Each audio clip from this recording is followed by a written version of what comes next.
प्यारी सात संगत जी, प्यार भरी राधा स्वामी जी। सात संगत जी, आज की वीडियो को पूरा ज़रूर देखिए। अगर वीडियो अच्छी लगती है तो वीडियो को ज़रूर लाइक और चैनल को सब्सक्राइब करना मत भूलिएगा। सात संगत जी, आज की जो साखी है वह सच्ची घटना पर आधारित है। तो सात संगत जी, संगत से दरखास्त है कि साखी को पूरा सुनने की कृपालता ज़रूर कीजिएगा। सात संगत जी, जैसा कि आपको पता है कि बाबा जी बड़े दया वाले हैं, वे किसी का दुख नहीं देख सकते।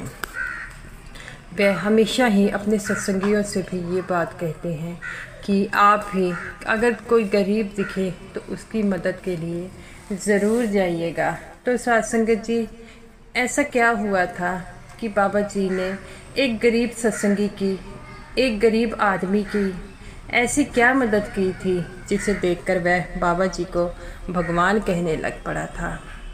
तो सात संगत जी, आपसे जैसा जानते हैं कि बाबा जी बड़े ही दिल वाले हैं और हमेशा ही यही कहते हैं कि हो सके तो गरीबों की मदद किया करो।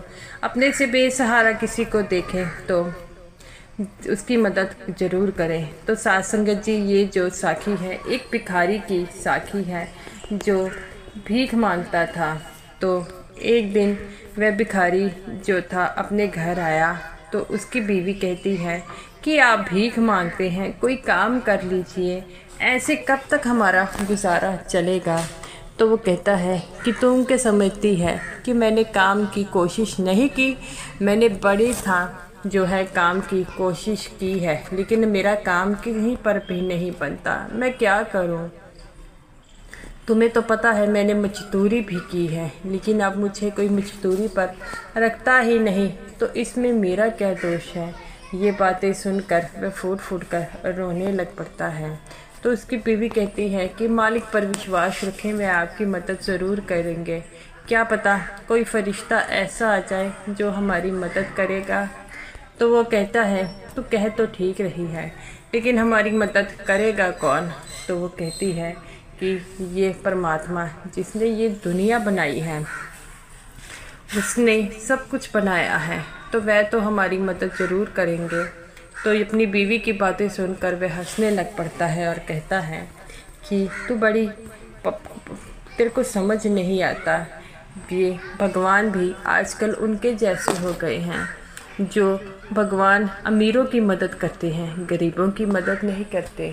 तो वो कहती है आप ऐसा क्यों कह रहे हैं, अमीरों को भगवान अमीर और गरीबों के नहीं हैं बल्कि सबके हैं। तो वो कहता है कि तुम ये बात तो बिल्कुल ठीक कह रही है, लेकिन तेरी इस बात पे कौन यकीन करेगा। तो वो कहती है वह सच्चा परमात्मा यकीन करेगा। तो वो कहती है आप तो बिल्कुल ही दिल छोड़कर बैठ गए हैं। तो वो कहता है कि मेरे हालात ही ऐसे हैं, अब मेरे जूते जो मैं पहनता हूँ वह सारे फट गए हैं। और वो कहती है आप सिला लेने थे। तो वो कहता है सिलाई तो मैंने बड़ी बार है, और पिछली बार मोची कह रहा था कि अब की बार आपके ये जूते जो हैं वह नहीं सिलेंगे क्योंकि ये फट गए हैं और अब इसकी हालत ऐसी नहीं है कि इसको सिया जा सके। जिस बात से उसकी बीवी रोने लग पड़ती है और कहती है मालिक के घर देर है, अंधेर नहीं है, वह हमारी मदद ज़रूर करेगा। तो अपनी पत्नी की बातें सुनकर वह कहता है कि मालिक पता नहीं हमारे लिए कहाँ पर खो गया है, वह तो हमारी मदद कर ही नहीं रहा। तो वह अपनी पत्नी को कहता है तो किसी बात की चिंता मत कर, कोई ना कोई जुगाड़ मैं बिल्कुल करता हूँ, और हम कैसे ऐसे गरीबी में रह सकते हैं। तो वो कहती है आप बात तो बिल्कुल ठीक कह रहे हैं, लेकिन अब किया भी क्या जा सके, उस परमात्मा के आगे किसी की कहाँ चलती है। तो वह कहता है कि तेरी बात से तो मैं सहमत हूँ, अब यही कोशिश है कि कोई ऐसा जुगाड़ हो जाए जिससे हम घर का गुजर बसर हो सके। तो वो कहता है कि तू तो बिल्कुल दिल मत छोटा कर, सब कुछ ठीक हो जाएगा, और जब तक तेरे साथ मैं हूँ ठीक सब कुछ होगा। तो वो कहती है आप भी उस मालिक पर विश्वास रखें, हमारे कर्मों का कोई चक्कर है जिसके कारण हमें ये दुख देखने पड़ रहे हैं। ऐसे ही वह दोनों पति पत्नी जो है सो जाते हैं। सुबह उठता है, वो कहता है कि पहले मैं कोई मजदूरी देखने जाऊंगा, अगर नहीं मिले तो मैं भीख मांगने जाऊंगा। तो वो कहती है कि ऐसे भीख से कब तक गुजारा होगा, आप भी इस बात को अच्छी तरह जानते हैं। तो वो कहता है तेरी बात से तो मैं बिल्कुल सहमत हूँ, अब क्या करूँ, मालिक की जो रजा है वही होगी। पहले मैं जो हूँ काम की तलाश करूँगा और जब नहीं मिलेगा तो मैं किसी न किसी जो है वह जाऊँगा। तो वो कहते हैं ठीक है। और वह जो आदमी था वह काम के सिलसिले में चला जाता है, जगह जगह से वह काम पूछता है, लेकिन उसे काम कोई भी नहीं देता, जिसके कारण वह बड़ा निराश हो जाता है। थक हार कर जब वह देखता है कि अब मुझे कोई काम नहीं मिलेगा, तो वह भीख मांगने पर मजबूर हो जाता है और कहता है जिस काम के लिए मुझे मना किया जा रहा है, मुझे वही काम करने पड़ रहे हैं। मालिक हम पर कृपा कर, हम पर तरस खा, तू भी हम पर तरस नहीं खा रहा। और इतनी बातें सुनकर वह रोने लग पड़ता है और वह देखता है कि उसके जो बूट थे वह पूरी तरह फट गए हैं, अब तो वह चल भी नहीं पा रहा था। वो कहता है ऐसे बूट पाने से तो अच्छा है कि मैं बिना बूटों के चला जाऊं। और उसने अपने बूट लिए और बिना बूटों के जाने लग पड़ता है और उसके पैर जल रहे थे, लेकिन पापी पेट के लिए उसे कुछ ना कुछ तो करना पड़ेगा। वो कहता है अगर मैं भीख नहीं मांगूंगा तो मेरे बच्चे भूखे मर जाएंगे, मुझे कुछ तो करना ही पड़ेगा। इतना कहकर वह भीख मांगने के लिए चला जाता है। और जब भीख मांग रहा था तो वह देखता है कि बड़ी बड़ी गाड़ियां हैं, तो वह देखता है कि इस गाड़ियों में मुझे कुछ मिलेगा। तो तभी वहाँ से बाबा जी भी जा रहे थे। तो बाबा जी एक जगह पर रुके हुए थे। तब बाबा जी ने देखा कि वह आदमी बिना जूतों के जो है भीख मांग रहा है। तब बाबा जी उसके पास गए और कहते हैं कि बेटा तुमने कोई जूते भी नहीं पहने, तो कैसे तुम ये कर रहे हो। तो वो कहता है कि अगर मेरे पास पैसे होते तो मैं नए बूट ना लेता, मेरा भी कौन सा दिल करता है ऐसे बिना जूतों के चलने को। साथ में ही बूटों का बहुत बड़ा शोरूम था। तो बाबा जी कहते हैं आओ बेटा। वो कहता है मैं आपके साथ नहीं जाऊंगा। अच्छा बाबा जी कहते हैं नहीं जाना तो अपने जूतों का साइज़ तो बता दो।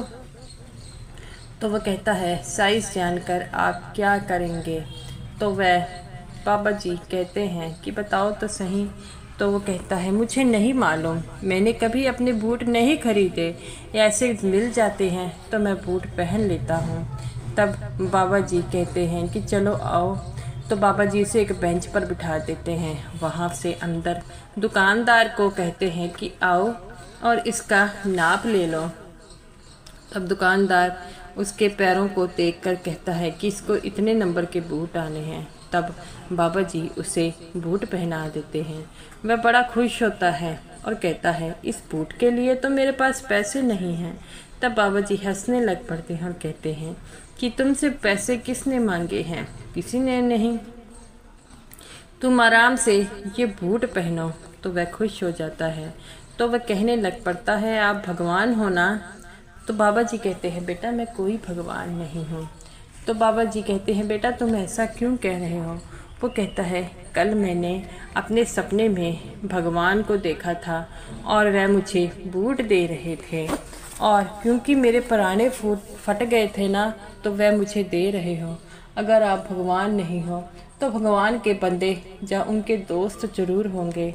बाबा जी कहते हैं बेटा मैं आम इंसान हूँ और आम इंसान की तरह ही मदद कर रहा हूँ। तो वो कहता है कि आप मेरी मदद करने आए हैं। तो बाबा जी कहते हैं बेटा तुम क्या करते हो। तो वह कहता है कि मैं भीख मांगता हूँ। तो बाबा जी कहते हैं बेटा भीख मांगने से अच्छा काम कर लो, तो वो कहता है कि आपको क्या लगता है मैंने कभी काम नहीं किया? मैं जगह जगह पर काम की तलाश के लिए जाता हूँ, लेकिन कोई मुझे रखता ही नहीं। तब बाबा जी कहते हैं, बेटा अगर मैं तुम्हें काम दिलाऊं तो तुम काम करोगे? तो वो कहता है, हाँ हाँ मैं ज़रूर काम करूँगा। तब बाबा जी एक सेवादार को पास बुलाते हैं और कहते हैं कि मैंने सुना है कि तुम हम जो है ठेकेदारी पर मजदूरी देते हो। तो वो कहता है, हाँ जी बाबा जी। बाबा जी कहते हैं कि इसको काम दोगे? तो वो कहता है, बाबा जी इसमें कहने की क्या बात है, और वैसे भी मुझे मजदूरों की ज़रूरत है। तो वह पूछता है कि आप मजदूरी करते हो? तो वो कहता है, हाँ हाँ मैं मजदूरी कर लूँगा। तो वह कहता है कि आप आज से ही काम को शुरू कर दें। तब वह कहता है, आज ही? तो वो कहता है, कोई दिक्कत है? वो कहता है, किसी बात की दिक्कत नहीं है। तो बाबा जी कहते हैं, बेटा तुम्हें जो जो चीज़ें चाहिए मुझे बताओ तो मैं तुम्हें लेकर दूंगा। तब वो सेवादार कहता है कि बाबा जी हमारे होते हुए आपको तकलीफ़ करने की ज़रूरत नहीं, इसे जो भी चाहिए होगा मैं इसे ज़रूर दिलाऊंगा। तो उस आदमी की आंखों से आंसू छलक लगते हैं। वो कहता है, आप कौन हैं? आपने मेरी मदद की है। तो वो बाबा जी कहते हैं, मुझे भी अपनी तरह इंसान ही समझो। और मैं मेरे जो गुरु थे वे मुझसे यही कहते थे कि जब भी कोई मुश्किल में हो उसकी मदद करो। बेटा मैंने तो तुम्हारी मदद की है और कोई कुछ नहीं कहा। मैं इंसान कौन होता है मदद करने के लिए, वो तो ज़रिया ही बनता है। तो वो कहता है कि आप आम इंसान नहीं हैं, आम इंसान कभी किसी की मदद नहीं करता। तो बाबा जी कहते हैं, बेटा मैं भी तुम्हारी तरह एक इंसान ही हूँ, बस फ़र्क इतना है कि मैं मदद कर देता हूँ और मैं अपने संग सेवादार और सत्संगियों से भी यही कहता हूँ कि सबकी मदद करो, क्या पता किसे आपकी ज़रूरत पड़ जाए।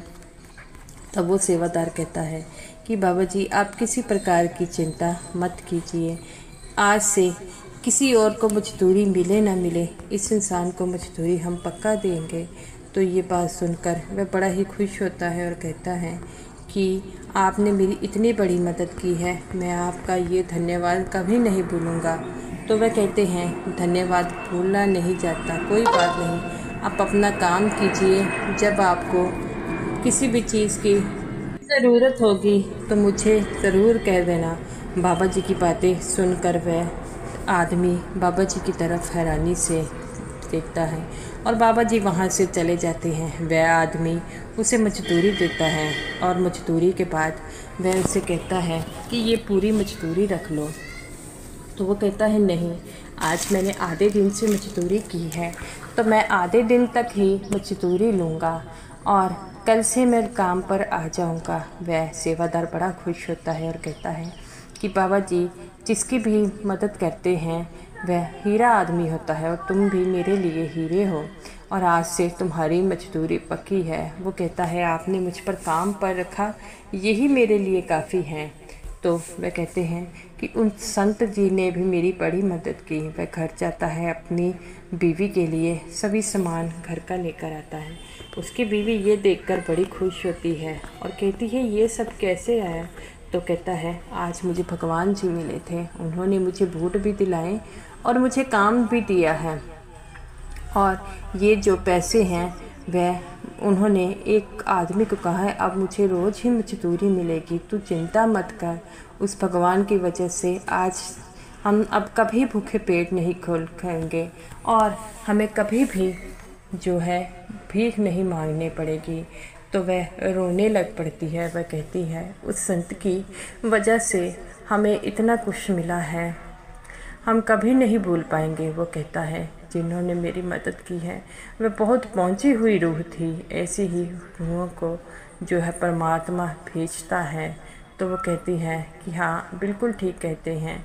तो वो कहता है कि अब तुम आराम से बैठकर खाना खाओ, अब मैं रोज़ जाऊंगा, हमें तो उस संत का धन्यवाद करना होगा। तो वो कहती है, हाँ हाँ आप बिल्कुल ठीक कहते हैं, हम जैसे गरीबों की जो संत मदद करते हैं वह हमारे लिए भगवान से बढ़कर होते हैं। तो गुरु प्यारी साध संगत जी, बाबा जी भी हमें ऐसा ही कहते हैं, अगर कोई गरीब दिखे तो उसकी मदद के लिए ज़रूर जाएं। तो साध संगत जी, ये रही मेरी आज की वीडियो अच्छी लगी हो तो ज़रूर लाइक कीजिएगा और सभी साध संगत जी को मेरी तरफ से प्यार भरी राधा स्वामी जी।